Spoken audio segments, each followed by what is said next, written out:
अस्सलाम वालेकुम तलबा व तालिबात, मैं रुबीना काशिफ हिस्सा शायरी पर्चा दोम सवाल नंबर 2 के साथ एक नया लेक्चर लेकर हाजिर हुई हूँ। हमने परवीन शाकिर को शुरू किया था।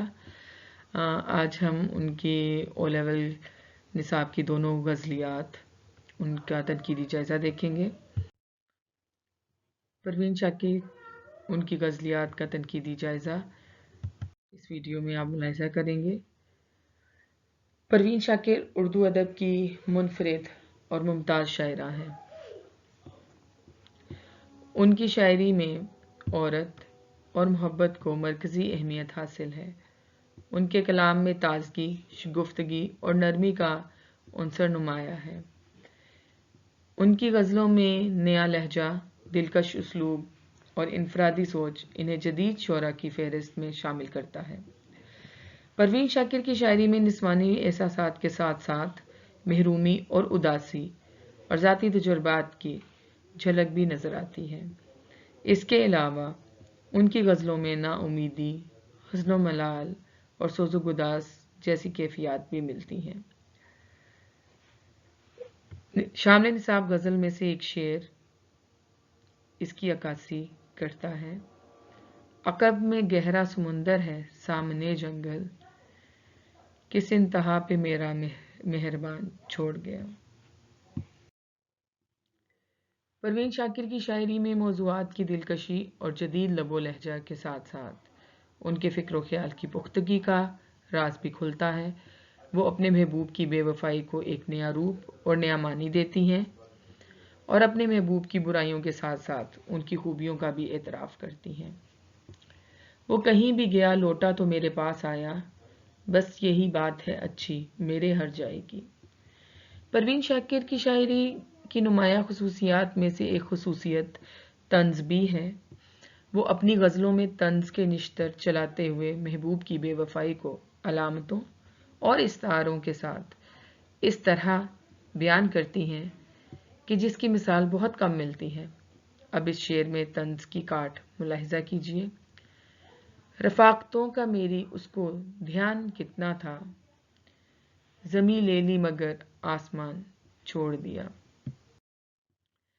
परवीन शाकिर की ये एक बेमिसाल खूबी है कि वो जदीद इस्तारों और अलामतों के ज़रिए अपनी ज़ाती ज़िंदगी का अक्स ऐसे पेश करती हैं कि इनकी गहरी सोच और गहरे मुशाहिदे का सबूत मिलता है।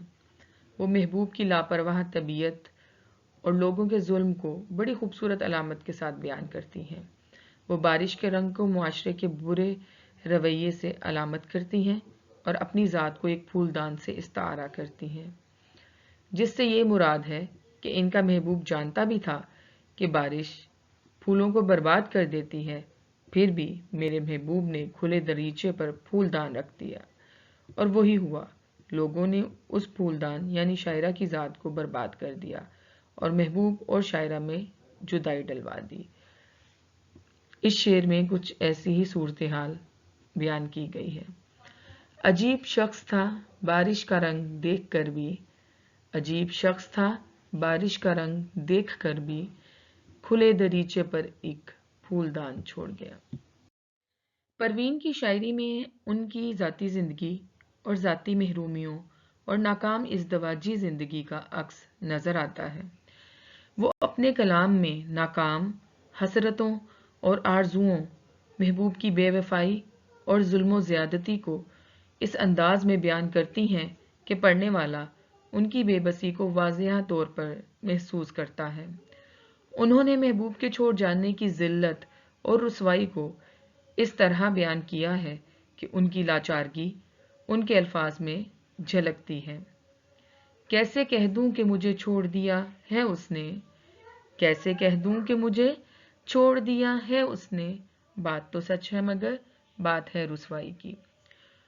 उर्दू शायरी का ये रवायती अंदाज है कि महबूब लाख बुरा सही, बेवफा सही, लापरवाह सही, मगर आशिक उसकी मोहब्बत में इतने सच्चे जज्बात रखता है कि वो उसे बद्दुआ भी नहीं दे सकता, बल्कि गिले शिकवे के साथ उसे दुआएं देता ही नजर आता है। परवीन के यहाँ भी यही अंदाज मौजूद है, मगर ज़रा दिलकश और जदीद अंदाज में। تیرا پہلو تیرے دل کی طرح آباد رہے، تیرا پہلو تیرے دل کی طرح آباد رہے، تجھ پہ گزرے نہ قیامت شب تنہائی کی۔ یہ کہنا غلط نہ ہوگا کہ پروین کا کلام ان کی ذاتی زندگی کا بھی آئینہ دار ہے، لیکن فنی پختگی نے ان کی شاعری کو منفرد اور آفاقی رنگ عطا کیا ہے۔ ان کی شاعری ان کی ذات کی شاعری ہے۔ انہوں نے اپنی شاعری میں جذبات کی بہت خوبصورتی سے تصویر کشی بھی کی ہے۔ اپنے ذاتی تجربے اور وسیع تخیل کی آمیزش سے عورت کی جذباتی کیفیات کو غزلوں میں بڑی عمدگی اور جرأت مندی سے بیان کیا ہے۔ انہوں نے انسانی انا، خواہشات اور تنہائی کے کرب کو بیان کرنے کے لیے معاشرتی ظالمانہ رویوں کو موضوع سخن بنایا ہے اور مختلف علامتوں کے ذریعے ان پر روشنی بھی ڈالی ہے۔ عقاب کو تھی غرض فاختہ پکڑنے سے، عقاب کو تھی غرض فاختہ پکڑنے سے، جو گر گئی تو یوں ہی نیم جان چھوڑ گیا۔ پروین شاکر نے اپنے کلام میں ایک مظلوم عورت کے نفسیاتی مسائل، مجبوریوں اور دکھوں کی تصویر کشی جس انداز میں کی ہے، وہ انہیں ایک بے باک اور باغی شاعرہ کے روپ میں متعارف کرواتی ہیں۔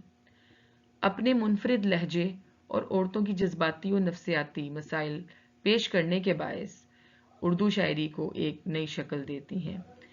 وہ اپنے کلام میں عورت کے سچے جذبات کی عکاسی کرتی ہیں۔ وہ محبوب کی بے وفائی کا اعلان بھی کرتی ہیں، مگر اس کے ساتھ ساتھ انہیں محبوب کے واپس پلٹنے کی امید بھی ہے۔ وہ شب تنہائی کو شب غم بھی قرار دیتی ہیں اور محبوب کی نظر کرم کو مسیحائے بھی قرار دیتی ہیں، اور کہیں وہ محبوب سے گلہ شکوہ کرتے ہوئے اس کی ماضی کی مہربانیوں کو بھی یاد کرتی ہیں۔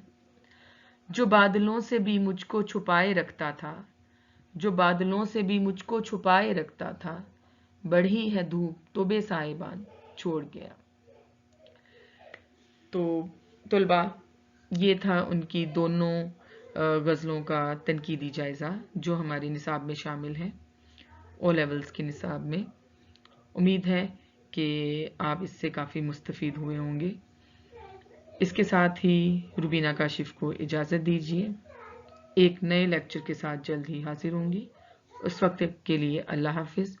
اپنا بہت سا خیال رکھیے گا۔